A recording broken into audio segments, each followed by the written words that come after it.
Okay, so this is problem 33, coming from chapter 4, the problems and exercises section. And let's see, it reads, what force is exerted on the tooth in figure 4.37 if the tension in the wire is 25 newtons? Note that the force applied to the tooth is smaller than the tension in the wire, but this is necessitated by practical considerations of how force can be applied in the mouth. Explicitly show how you follow in the problem-solving strategy for Newton's laws of motion. So we should show our steps. Let's name out our steps as we work through this problem. But let's first write off, step 1. Let's write off what we're given. And so we're given that this tension in the wire is 55 newtons. And we're also told that this force applied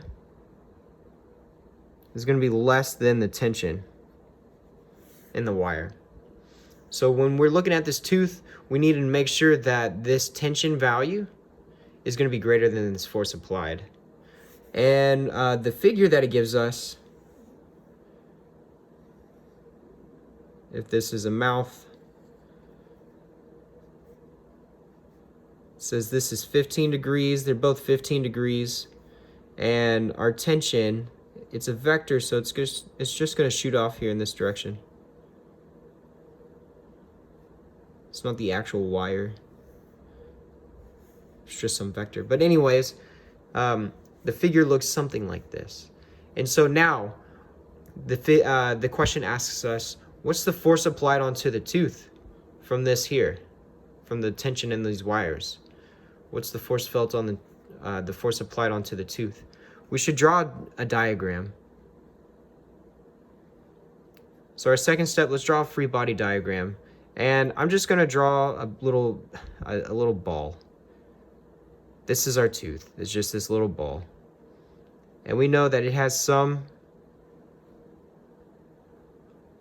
tension force that acts in this direction. And so, if this is our XY direction here,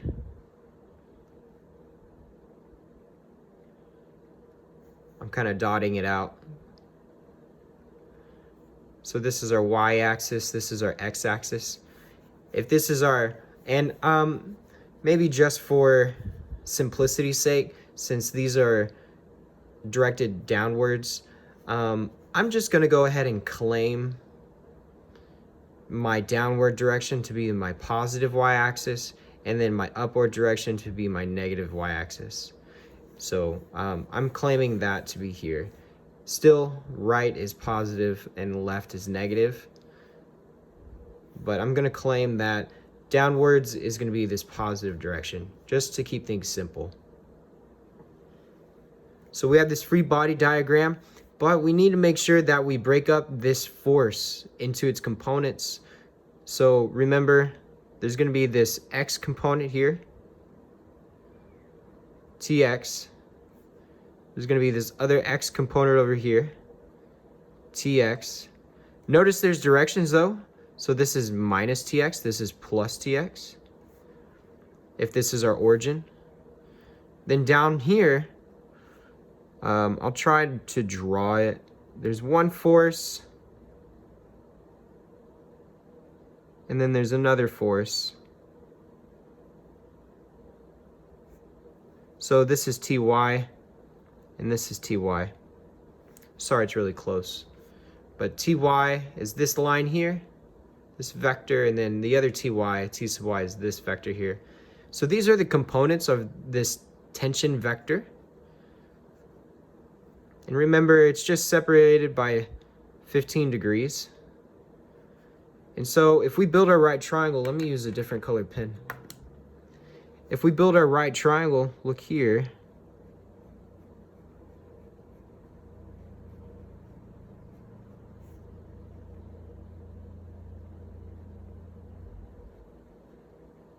We have a right triangle here and then a right triangle here. By complementary angles, we know that if this is 15 degrees, then this angle here, I'm going to draw the arrow out. I'm going to just bring this angle out, is going to also be 15 degrees. So if we wanted to find the tension, let's maybe break up the components.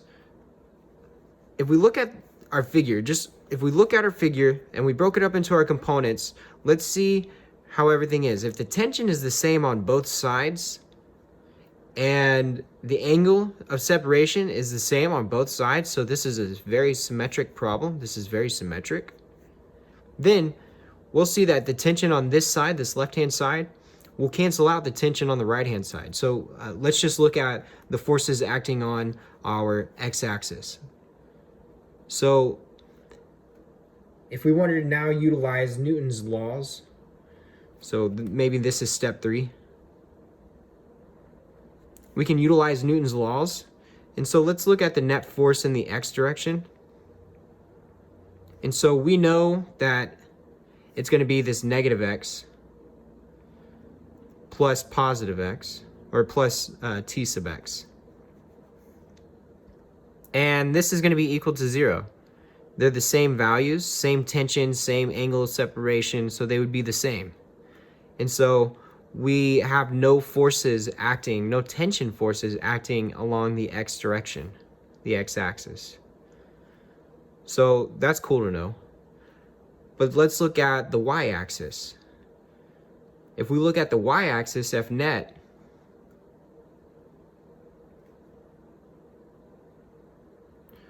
we'll see that they're headed in the same direction, so they're working with each other. And remember, we claimed that this bottom direction is going to be positive, just for simplicity. So with this being a positive direction, we'll have that these two values will be working with each other. These two tensions will be working with each other, and so this F net in the y direction will just be 2t sub y.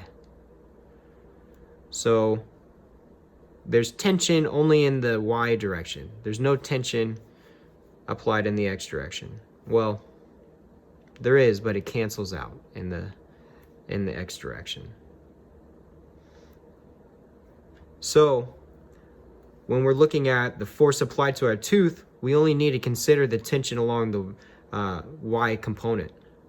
And if we break out our right triangle,